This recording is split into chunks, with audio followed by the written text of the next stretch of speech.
Welcome to the Manchester is Blue Show, everybody. How are we doing? Oh, not bad at all. Not bad at all. Just basking. I was wearing my city top out and about today. I was basking in the glory of last night's emphatic win, as it were. Do you know what? The best thing I love about wins is when I go onto my Twitter feed and I see your post BBC comment thread. I always look for that because it's hilarious. God, I tell you what, there was some really wound up Scousers last night, wasn't there? Well, the thing I don't understand, if I was them, which I'm not, you wouldn't care. You wouldn't care enough to post. You know what I mean? You'd be like, they won, they played better. Right, I'll take that one on the chin, and I'll either be quiet, but to get involved in just nonsense, and it's the BBC comments is always. That's one of the things of the lockdown I've missed because there's some bitter lemons out there, and I don't understand why they do it to themselves. If anyone's wondering what I'm talking about, I'll put a link into Walter's feed, and I'll send a link to the latest one from the Liverpool. But honestly, you make a lot of people's nights posting that. I hope you realise that. You get a lot of responses from it, don't you? Well, it made me laugh. I said the BBC comments are going to be good, and that got more likes and retweets than the actual comments. Oh, did it really? There's always, it's the classic case of City bingo, isn't it? You sat there and you could tick them all off. Oil money, no fan tick. No, it's just like playing at home. Normal City, there's nobody there. Sick. You're like, if you're a football fan, a genuine football fan, and you can't see what this Pep Guardiola team and how good it can be, well, then you're either a deluded idiot or just a plain old idiot. You know what I mean? We're so good. Just don't understand football. And it's frustrating because my brother texted me at early AM, whatever time it was last night. He's like, why have we not, kicked into this kind of mentality the whole season? And I can't argue against it, really. It's frustrating that obviously we've had the injury with Liverpool and so forth, and obviously Sane is going to be a miss and obviously going now. But it's frustrating because we just didn't seem... I wasn't worried going into the game, Walter, and for me that's really rare because I get a bit nervous. But I wasn't worried before we played this game. I was like, we're going to beat him. We're going to absolutely hammer him, and we did. Well, I can't believe it. I don't bet, but I was telling the family. I was saying I said 4-0, and the reasons for that, I should have bet it, shouldn't I? But I'd have been gutted if that goal had been given at the end. But the reason I thought that was City had an axe to grind. Number one. Liverpool, how many times have you seen a team? They've got over the hill, and they've done the big thing, and it's like, and then they took a trouncing. So I was saying 4-0 beforehand, but people just say I'm deluded sometimes, but I don't mind that. It's deluded in a nice way. It's the City delusion. It's always good. I was really impressed. I wrote a couple of names down in front of me. I'm Garcia. Garcia's looking great, and he looks like he's been playing for years. I was saying last night on the podcast, the watch along we were doing, that four with Mendy, Walker, Laporte, and Garcia should be our starting lineup next season. And whoever else comes in the meantime. I disagree with you. Just for the simple reason being, we're in a position where we can't lose many games. And if we can bring in a high-quality centre-back, of the Vincent Kompany mould, I know they don't just drop out of the sky, but if we can bring in a high-quality centre-back, he's only a young lad who will improve. Yeah. And we don't want him to be making mistakes along the way that's going to cost us. Do you know what I'm saying? Do you not think there's position to lose at the minute, though? It's up to him to make that mistake for somebody else to kind of step into the breach. Pep's not like that, though, is he? Pep's rotational, isn't he? If we go out and spend a load on Koulibaly, I'm telling you now, there's absolutely no way that Garcia is going to start. You've got to just, as a manager, you put with every signing that you do, you put your reputation not completely on the line, but you are judged. And if you're going out spending a load of cash on a player and then playing a young kid, I'm not saying I have my little reservations. He is small, and you always think about the Premier League, and you just think it's that much tougher, I suppose. I think he will. I think he'll leave us eventually, and I think he'll go to one of the Spanish giants. You've got Barcelona written all over it, hasn't it? Yeah, but when his contract comes to an end, and then you'll see all the Blues like that just writing horrible things about him they did with Sane. I can't believe you're leaving. you know, it's. But yeah, he's got undoubted quality, but I haven't seen enough of him and how he bounces back from mistakes, how he is when, you know, he's coming up against an Andy Carroll of this world. I haven't seen enough of him to make a firm judgment and say, yes, he is my starter. As I always say, Pep starts him. He's the man I back always, because he's the greatest manager, arguably, who's ever lived. So who am I to sort of argue against, you know, what Pep is doing? And if he thinks that Garcia should start, great.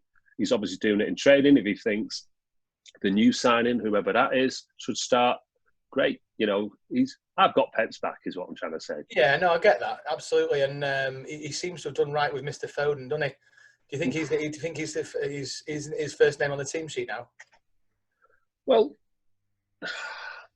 you've got David Silva there, and let's get it right. David Silva has been arguably the best player who's ever played for Manchester City, arguably. He's coming to the end, so next season is going to be the big one for Foden. I know people were saying it was this season, but if you're sat there, or if you're in training, if you're going into work every day and you've got David Silva there, you know, you've got De Bruyne on this side, and you're training with these guys all the time, and it's training with them, you know, it's the speed of thought and the speed you've got to do things, and the amount of pressure you've been put under in terms of the lack of time in the Premier League you've got. If you're training with them two and you don't learn, well, then just go out and buy some hockey sticks or something and go and play a different sport. So Foden's in the perfect place to just, I mean, how good did he look, you know, in the last few games? It's he's got that speed of thought through the training with Pep. I mean, Pep, if you can't learn from Pep as well, where the ball's coming to him and he just kills it stone dead, almost like Mahrez does. But then he's got more about him than Mahrez, it seems to be, as well, just in terms of he can take a man on like Mahrez can, but he's also got that ability to pass and find a pass and do the old switcheroo where you look one way and then kick it the other, and everybody else is kind of, you know, it's like a tennis game. Everyone's game's going that way, and then the ball's gone a different way. So this is a guy who's just, and he's so young as well. You know what I mean? He was only sitting his GCSEs not long ago, and he's a City fan, and he's typically from Stockport. So brilliant, this is all good. Yeah, it's all good. You know, he's. What do you think that if Pep, you know, Pep's coming to the end of his contract? Is it next year? I think it's next year. If I really, I obviously want him to extend for obvious reasons, but I think for Pep, for Foden's reasons as well, I think Foden's got so much more to learn from him. Well, the thing I love about Pep is, no matter where he's been, he leaves foundations down for the next manager. The next manager is never going to be as good, but you know, he left foundations down for Barcelona and set such high standards as well. And exactly the same with Bayern Munich.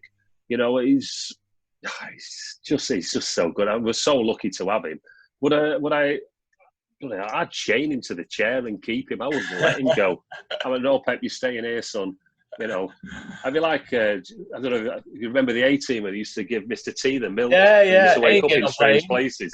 I'd be like that with him. You know, he's just giving, oh, here you are, Pep, here's your favourite glass of milk. He just wakes up at some stadium. It's like, right, let's go. I love him to bits. I think he's fantastic for Manchester City, but he's also good for the English Premier League. Because if you notice, everybody else copies, or there's certain elements of his style that everybody else copies, and you know, that's the highest form of flattery that you can give someone. Absolutely. Who was your man of the match yesterday, Walter? Ooh, I thought Mendy had a really good game. No, Mendy. Apart from that one moment against Chelsea, he has looked really good. I mean, the guy I'd drive to the airport, and I'm sorry, Blues disagree with it, but I'd drive him to the airport, I'd pack all his bags, I'd make sure he's got his passport ready. I'd be there like, oh, you know, here's where you check in, son, don't worry. He's Otamendi. But I'd have done that 2 years ago. I think he's a liability for us. You know, he'd be a good player for someone else, but we should have the standards to have. If we want to be the champions of Europe, well, then we've got to have so much as the best players in Europe. And as much as Otamendi is a cool dude and that great header, you know, and he's done certain things that we all love him for, he's never going to be that player, is he? It's interesting, isn't it? Because I'm looking. We'll talk a bit about the Saints game on Sunday. One of the other admins messaged me saying talk about potentially playing Stones against Southampton. Which for me, I'd play Laporte and Garcia for the rest of the season. If it was me, I'd just blood for Garcia as much as possible, playing alongside. But yeah, what's your thoughts on that? Well, I suppose I didn't give you man of the match, did I? Oh, sorry. Yeah, I'm just thinking. I'm going to go. For me, it's got to be De Bruyne. Yeah, and the reason is he's just the oil that makes the engine tick. Another level. It used to be when I used to come away from. I was going to say Main Road then. When he used to come away from the Etihad, and someone would say he was your man of the match, I used David Silva. And somebody, but this guy scored 3 goals. Yeah, but did you not just learn and watch and appreciate David Silva? For me, he was just your man of the match was David Silva. But then, but that's every week. Who was second? And who's the plus? So, would I play Stones at Southampton? You don't buy a £50 million defender and then just bench him off. If he's fit, I'd be looking at replacing him at the end of the season. But while he's here, you've got 2 choices. Your choices are: do you try and get a decent partnership going with Garcia and Laporte, or do you bring in, Stones to try and freshen things up a little bit?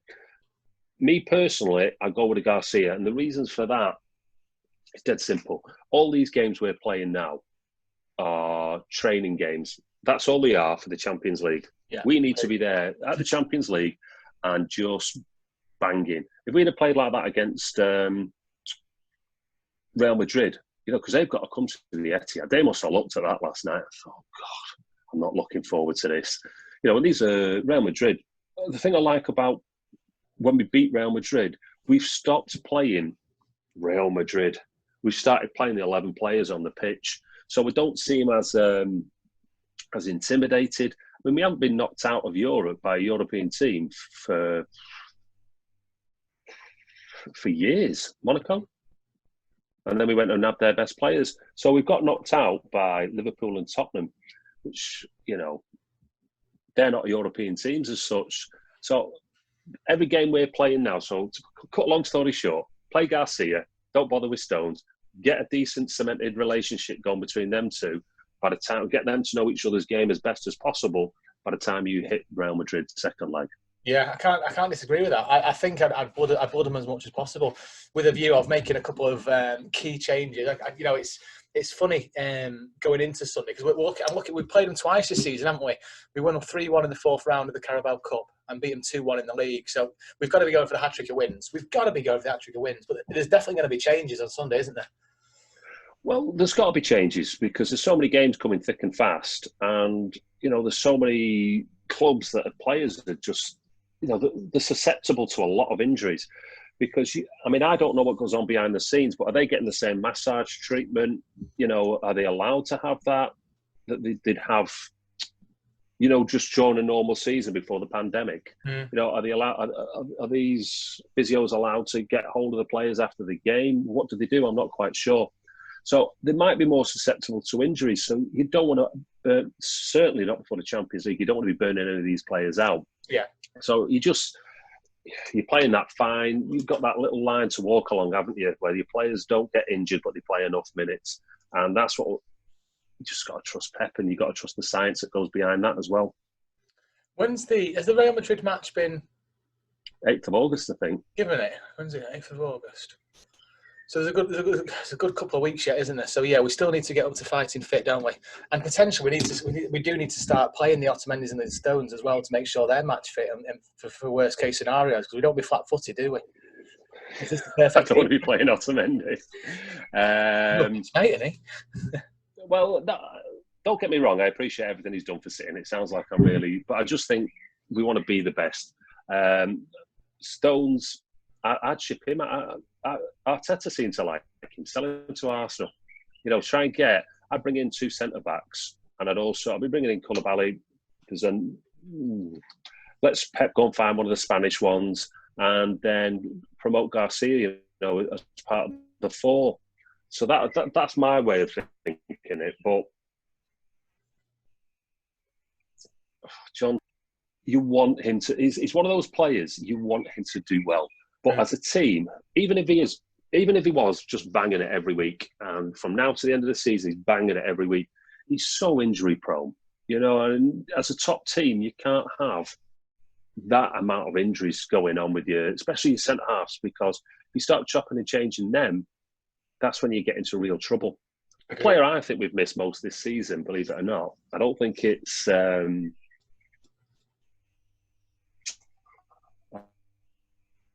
Oh, you just frozen a little bit. Say that again. I don't think he's the one we've missed. I said the one player we've missed most is Fernandinho. Yeah. And the reason I say that, he's been playing up his position, and his position is just shithousery, isn't it? And it's we've missed that. It's like when Chelsea scored that goal. And he stopped it with his hand, of course. Well, it led to a penalty he's never going to get away with. But De Bruyne should have dragged down the Chelsea player. He got a yellow card. I wouldn't have been bothered with that. I'd have just dragged him. If you're going to get a yellow card for something, make it a decent yellow card. Do you know what I mean? Yeah, and stop their build-up and play. Yeah. Trip of the ankles. Well, nothing nasty, but yeah, enough to take him down. Certainly, don't let it get past you and then get a yellow card. You've been done twice there, haven't you? What's your predictions then? How do you think we're going to get on? Southampton? Yeah. I'll go with another 4-0. 4-0. They're 14th at the minute on 40 points. They're 7 points clear of Brighton. So they're not entirely clear of relegation, but they need the points. But they've got to be looking at City thinking, we're going to be up against it here. They've got to be up against that. Can you imagine being a Southampton player and watching that last night? Your head would be in your hands. You'd be there phoning the boss up saying, I'm not feeling good this week. I think I'm going to have to pull a sick. I'm not feeling it. I'm just, I think the hamstring feel a bit tight here. It's, we are just so good and it's so great. And that's why I'm sort of really optimistic for I think that was a statement of intent, not for next season, but it was. But for this season as well, we can go out and absolutely dismantle Liverpool. It bodes well for Europe, if you know what I mean, because they're the champions of Europe at the moment. And they were knocked out by Atletico Madrid. I was happy with that, just as much as seeing them go out, but knowing that we wouldn't have to face them because we just seem to freeze sometimes. So I think it was a great, big statement of intent. And Southampton, I'm going with 4-0. Yeah, 4-0. I'm going to go for a comfortable 2. Training match, I hope. I still think they'll have a couple of opportunities. I still don't think our defence is perfect by any stretch of the imagination. They're still going to get a couple of chances, I'm sure of that. But I'm confident that we won't concede. Well, I tell you what I'm not convinced by yet is Rodri. Are you not? Oh, okay. I'm not convinced by him yet. Next season, I think is going to be a season. Well, I hope so, because people say, it takes, Fernandinho's had especially when Brazil got knocked out of the World Cup, he didn't have a great season, if we're honest, not by his standards. But, yeah, I've not been convinced. I think he just slows things down. He is quite press resistant, and there's a lot of good aspects to his game. But when you're trying to replace Fernandinho, you're trying to minimise the drop-off, you know what I mean? And I think that drop-off, unless he starts up in his game, I think that drop-off's too big. Crikey. It's one to watch for next season, isn't it? Oh, there's going to be loads to watch for next season. This season, in many respects, I can't believe he started it again. I was watching a game last night, and I tuned in at 2:15 exactly, because there was no way I was going to listen to that splosh. So I thought 2:15, and I thought I won't listen to half time. And I ended up listening to a bit of half time because we were hammering them, so it wasn't too bad. But as soon as the final whistle went, I listened to little bits, and I love. Did you see Jurgen Klopp's interview? Oh, Klopp was not happy, bunny, was he? He went straight from there. Twice, didn't he? He made him start again twice. I reckon he went straight from there, straight to the BBC comments, and was just like this. He was just deluded. I couldn't believe it. I just thought, this is great. And then you got Pep, who was just all Pep cool. And I ended up watching a bit of the Barcelona documentary afterwards. What, sorry? Which was just was a Barcelona documentary Oh, on sorry, right. afterwards. Okay, yeah, I didn't see it. It was leading up to I think it might have been Pep's first season and what he was doing there. But it was I ended up I've recorded it, so I'll watch the rest of it probably later on this evening. But that's what I just think he's amazing. I love the guy. He's certainly a character, isn't he? It'd be an odd man to go for a pint with. I love Micah Richards is the man I'd like to go. You'd have a good laugh. Micah Richards, yeah. I know. A night out with Micah is on my list, on my bucket list. I'd love to do that. It'd be great fun. That I don't think you'd stop laughing, would you? Oh, it'd just be great. But I think a night out with Pep, you'd be there. It'd either go one or two ways. You'd either pick his brains for ages, or you just think, this guy's odd. I've just had a phone call. I've got to go. I think my auntie's just been taken to hospital like that.